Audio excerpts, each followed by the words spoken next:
అక్బరుద్దీన్ ఓవైసీ కోసం ఒక సంచలన నిర్ణయం తీసుకున్నాడు. ఎందుకంటే ఆయన మిత్రుడు రేవంత్ రెడ్డి వీళ్ళందరూ ఒక్కటే. ఇక సంచలన నిర్ణయం ఏంటిది అనేది కూడా మీకు చెప్తా ఉన్నా. ఈ యొక్క నిర్ణయం తీసుకున్న ఈ నిర్ణయం మీద మీరందరూ కూడా ఖచ్చితంగా కామెంట్ చేయాలి మిత్రులారా. ఎందుకు కామెంట్ చేయాలంటే మరి మీ స్పందన తెలియజేయాలి. ప్రతి ఒక్కరికి ఇప్పుడన్నా కళ్ళు తెరవండి. హిందువులారా ఇప్పుడన్నా కళ్ళు తెరవండి. ఏం జరుగుతుంది అనేది కూడా మీరు కళ్ళు తెరవాలి. తెలంగాణలో రాజకీయాలు పక్క పెట్టండి. హిందువుల ఐకమత్యం అనేది ఇంపార్టెంట్. ఈ అడ్డమైన రాజకీయాల కోసం మన హిందువుల ఐకమత్యం అనేది పోతా ఉన్నది. ఒక్కసారి మీరు చూడండి మిత్రులారా, హైదరాబాద్ లో అర్ధరాత్రి 1 గంట వరకు హోటళ్లు టీ స్టాల్లు ఓపెన్. ఇగో అంతకుముందు ఏంటంటే 11 కాగానే మొత్తం అన్ని బంద్ పెట్టాలని చెప్పేసి మేము సమీక్ష చేసినాము, నేర సమీక్ష చేసినాము. క్రైమ్ మీటింగ్ లో రేవంత్ రెడ్డి గారు కూడా పార్టిసిపేట్ అయినారు. సో దానికి సంబంధించి 11 గంటలకు అందరూ బంద్ పెట్టాలని చెప్పేసి మైకులలో చెప్పడం ఇవన్నీ చెప్పడం జరిగింది. ఓల్డ్ సిటీలో దాంట్లో భాగంగానే ఓల్డ్ సిటీలో కావచ్చు, హైదరాబాద్ లో చాలా చోట్ల కూడా దుకాణాలు బంద్ పెట్టాలని చెప్పేసి 11 కాగానే ఏ దుకాణం, ఏ రెస్టారెంట్ కానీ, ఏ తినుబండారాలు కానీ, ఏ పాండబ్బాలు, ఏ ఇరానీ ఛాయ కొట్లు కానీ అన్ని బంద్ పెట్టాలని చెప్పేసి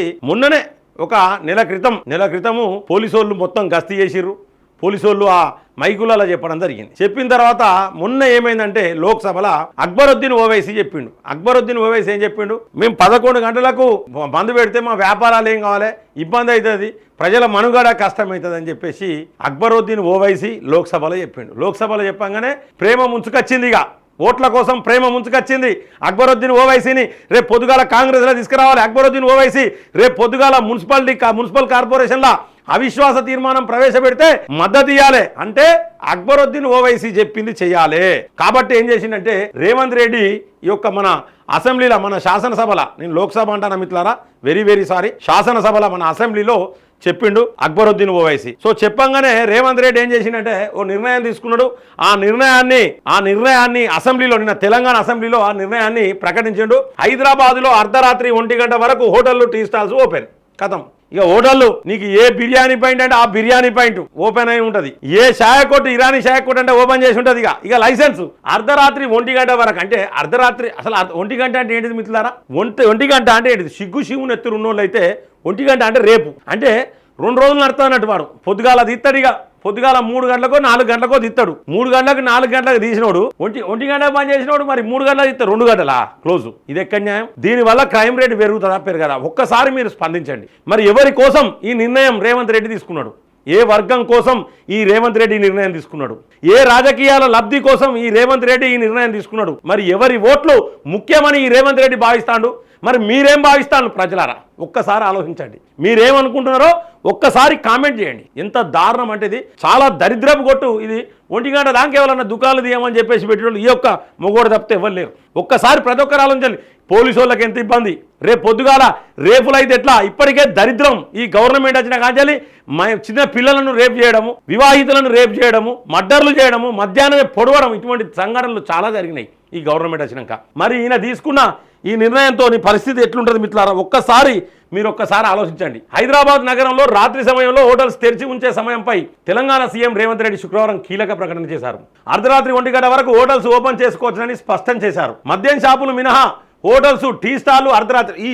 ఈ ఛాయ కొట్లు, ఇరానీ ఛాయ కొట్లు ఎవరు పెట్టిళ్ళు ఎక్కువ? ఈ పాండబ్బాలు ఎవరు పెట్టిళ్ళు మిత్రులారా? ఈ బిర్యానీ పాయింట్లు పెట్టింది ఎవరు ఎక్కువ? ఎవరి కోసం ఈ యొక్క త్యాగం? ఈ రేవంత్ రెడ్డి ఎవరి కోసం త్యాగం? ఈ రేవంత్ రెడ్డి మామూలు త్యాగం చేస్తలేడు మిత్రులారా, మామూలు త్యాగం చేస్తలేడు. ఇక చూడండి, ఇంకా ఈయన త్యాగాలు ఇంకా చెప్తాం మీకు. మీ అందరికి కూడా కనువిప్పు కలగాలి. నాకైతే ఒకటి అనిపిస్తుంది మిత్రులారా, మనకు కావాల్సిందే మన ఆడపిల్లలు ఇబ్బంది పడాల్సిందే, మన మహిళలు ఇబ్బంది పడాల్సిందే, క్రైమ్ రేట్ పెరగాల్సిందే.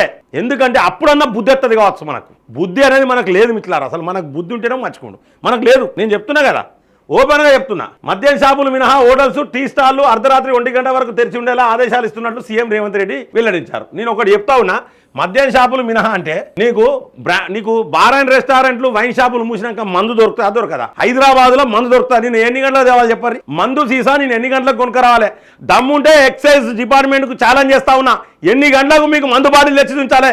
మీరు ఏ చర్యలు తీసుకుంటారో చెప్పండి, నేను తీసుకొస్తా. పోలీస్ శాఖకు కూడా నేను సవాల్ విసురుతా ఉన్నా. మీకు ఏ రాత్రి ఏ పొద్దుగాల మద్యం బాటిల్ కావాలో చెప్పండి, నేను పట్టుకొచ్చి చూపిస్తా. వైన్ షాపులు ముయ్యండి, బార్ అండ్ రెస్టారెంట్లు ముయ్యండి, నేను వైన్ షాప్లో ఫుల్ బాటిల్ నీకు ఏ మందు కావాలో చెప్పండి. క్వార్టర్ సీసాలో 4, హాఫ్ సీసాలో 4 పట్టుకరమ్మంటే పట్టుకొచ్చి చూపిస్తా. మరి దేనికి ఉంటారు? ఈ రేవంత్ రెడ్డిని కూడా సవాల్ చేస్తా ఉన్నా. నువ్వు చెప్తివి నా ప్రభుత్వం రాగానే మొత్తం బెల్ట్ షాపులు అన్నిటి బెల్ట్ తీస్తా అని చెప్తివి. ఇయాడికి ఒక్క బెల్ట్ షాపు నల్గొండలో కూడా బెల్ట్ షాపులు అట్లనే నడుస్తూ ఉన్నాయి. మునుగోళ్ళలో కూడా బెల్ట్ షాపులు నడుస్తూ ఉన్నాయి మిత్రులారా. అంటే ఎంత దరిద్రం, బెల్ట్ షాపులు అట్లనే ఉన్నాయి. ఇవాటి వరకు నువ్వు బెల్ట్ షాపులు చేయలే. బెల్ట్ షాపుల వల్ల చాలా ఇబ్బంది అవుతుంది. కల్తీ మద్యం తాగడం వల్ల చనిపోతారు, ప్రమాదాలు జరుగుతున్నాయి. రాత్రి దొరుకుతుంది, పొద్దుగాలు దొరుకుతుంది, మధ్యాహ్నం దొరుకుతుంది మద్యం. కాబట్టి బంద్ చేయాలని డిసైడ్ చేస్తుంది. ఇవాటి వరకు బంద్ చేయకపోతుంది. నీకు కేసీఆర్కి ఏం తేడా ఉన్నది? 5 పైసల వంతు తేడా లేదు మిత్రులారా. ఇక చూడాలి, ఈయనట బ్రాండ్ షాపులు మంది చేస్తానంటే ఇక దొరకదట మద్యం. రాత్రి 1 గంట దాకా మందు తాగినాడు. గంజాయి పరిస్థితి ఏంది? మొత్తం గంజాయి రహిత తెలంగాణ చేస్తారన్న 9 నెలలు అయింది వచ్చి. గంజాయి రహిత తెలంగాణ చేసినావా? ఈ ఆడికి నీకు గంజాయి దొరుకుతుంది. ఈ ఆడికి నీకు హైదరాబాద్లో గంజాయి దొరుకుతుంది. 12 నుంచి 1 గంట వరకు గంజాయి తాగేటోళ్ళ తిరుగుతారు రోడ్ల మీద. ఎక్కువ శాతం మంది. ఈ మేరకు హైదరాబాద్ నగరం పరిధిలోని 3 కమిషనరేట్లకు ఆదేశాలు ఇస్తున్నామన్నారు. ఇయాలే సీఎం రేవంత్. హైదరాబాద్ కల్చర్లో అర్ధరాత్రి వరకు ఛాయ్ తాగడం, బిర్యానీ తినడం అలవాటని సీఎం రేవంత్ చెప్పారు. అవును, గంజాయి కూడా తాగడం కూడా అలవాటే. హైదరాబాద్లో గంజాయి తాగడం అలవాటే ఖచ్చితంగా. ఈ రాత్రి 1 గంట దాకా బిర్యానీ పాయింట్లు ఉంటాయి. ఆ ఫస్ట్ ఆ బిర్యానీ పాయింట్లను తనిఖీ చేయి. సాధన అయితే లేదు, మూసిపడాయి, సీజ్ చేయి. ఎంత దరిద్రం ఉంటుంది అనేది మూసేయవు. కేవలం నీకు ఓట్లు కావాలి. ఎందుకంటే ఆ ఇంట్లో ఉన్న 10 ఓట్లు పడతాయి నీకు. 10 ఓట్లకు మా దేవుడు, మా రేవంత్ రెడ్డి మా దేవుడు అని చెప్పి మొక్కుతారు వాళ్ళు. దీంతో నగరవాసులకు అర్ధరాత్రి 1 గంట వరకు హోటల్స్లో ఆహార పదార్థాలు, ఛాయ్ అందుబాటులో ఉండనున్నాయి. ఇదేం పద్ధతి అండి? అర్ధరాత్రి ఛాయ్ ఎందుకు ఉండాలి? అర్ధరాత్రి హోటల్ ఎందుకు ఉండాలి? పండుకోరా? ఇక నిద్రపోరా? ఈ విధంగా నువ్వు 1 గంట దాకా పర్మిషన్ ఇచ్చినావు కదా. ఇక 1 గంట 12 గంటల నుంచి 1 గంట 2 గంటల వరకు ఏ విధమైన ఇబ్బంది జరిగినా దానికి పూర్తి బాధ్యత రేవంత్ రెడ్డి మిత్రులారా. అర్ధరాత్రి 1 గంట వరకు మద్య షాపులు తప్ప మిగతా హోటల్స్ నడిపించుకోవచ్చు. వైన్ షాపులకు ఈ అవకాశం ఇస్తే విచ్చలవిడిగా తాగే అవకాశం లేకపోయి వైన్ షాపులకు అవకాశం ఇవ్వకు. గంజాయి తాగేటోడు రాత్రిళ్ళు మొత్తం 100 మంది తిరుగుతారు. ఇక పోలీసు వాళ్ళని ఎంతమంది పెడతావు? పెట్టుగాను పోలీసు వాళ్ళను. నువ్వే చెప్పినావు కదా 1 గంట దాకా ఛాయ్ తాగొచ్చు, రెస్టారెంట్ తిరగచ్చు, ప్రజలందరూ తిరగచ్చు అని. ఇక గంజాయి తాగేటోని ఎట్లా దొరకబట్టి నువ్వు. అందుకే దాన్ని మినహాయిస్తున్నామని సీఎం రేవంత్ పేర్కొన్నారు.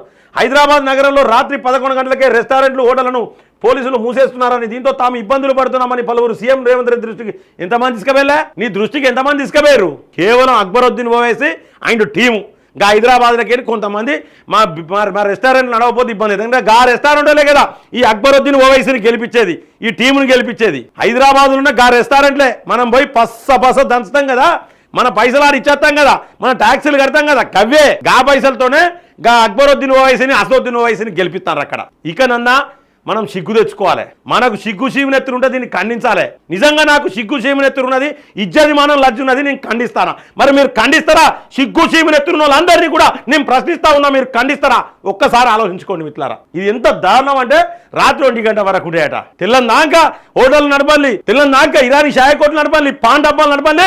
మమ్మల్ని చంపేదాకా మీ కళ్ళు చల్లబడాయి. ఈ మనలో కూడా కళ్ళు చల్లబడాయి. సాధారణ మనం చచ్చేదాకా ఇట్లనే గుడ్లప్పులు ఇచ్చుకుంటూ చూస్తూనే ఉంటారు. ఎంత దారుణం అంటే చాలా దారుణం మిత్రులారా. ఈ యొక్క వార్త చూసినాక నాకు చాలా బాధ అనిపించింది. ఎంత దారుణం అంటే కేవలం ఈ తప్పు జరగడానికి కారణం మనమే. ఏ అక్బరుద్దీన్ ఓవైసో, ఏ అసదుద్దీన్ ఓవైసో, ఏ రేవంత్ రెడ్డో కాదు. మనం ఐకమత్యంగా లేకపోవడమే.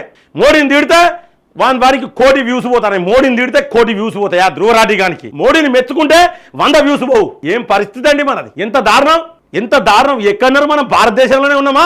పాకిస్తాన్ వాళ్ళు సబ్స్క్రైబర్స్ ఉన్న ధ్రువరాటి గాని ఛానల్ ముందుకు పోతుంది. మనోళ్ళు దేశం కోసం, ధర్మం కోసం, దేశ రక్షణ కోసం ఛానళ్ళు, దేశభక్తి కోసం ఛానల్ పెట్టుకున్న ఏ ఛానల్ నడవది. కారణం మీరు కదా. చూడండి, ప్రతి ఒక్కరికి ఒక రోజు వస్తుంది. ఎట్లా వస్తుంది అనేది కూడా చూపిస్తా. ఇక నెక్స్ట్ స్క్రీన్ లా మీరెంత దరిద్రంగా ఉన్నారు, మీ బతుకులు ఎక్కడున్నాయి, మీరు ఏడబోతారు, మీరు సత్తారా బతుకుతారా అన్ని చూపిస్తా. నెక్స్ట్ స్క్రీన్ లో చూపిస్తా మీకు. ఇక చూడండి మిత్రులారా, లైవ్ లో ఉన్న వాళ్ళందరూ చూడాలి ఖచ్చితంగా.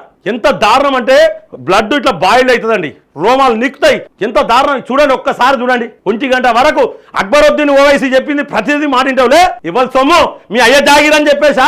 ఎవరి సొమ్ము? ఇక బడ్జెట్ ఎట్లా అలకేట్ చేసిండో మీరు చూడండి. బడ్జెట్ లో వాళ్ళకి ఏమేమి ఇచ్చిండు, మనకేం గాడిది గుడ్డు పెట్టిండు. ఇక మనకు గాడిది గుడ్డు తీసుకొచ్చి పెట్టిండు. బ్యానర్లు కట్టాలి మిత్రులారా, కట్టారు. ఇక మనకు సాధ కాదు, బ్యానర్లు కట్ట మనకు సాధ కాదు. వానికే సాధన అవుతుంది. వాడే గాడిది గుడ్డు అని బ్యానర్లు కడతాడు, గాడిది గుడ్డు నెత్తి మీద పెట్టుకోపోతాడు. మరి మనోళ్ళు ఎక్కడ వేరు? బడ్జెట్ లా మొత్తం పంగనామాలు పెట్టిర్రు.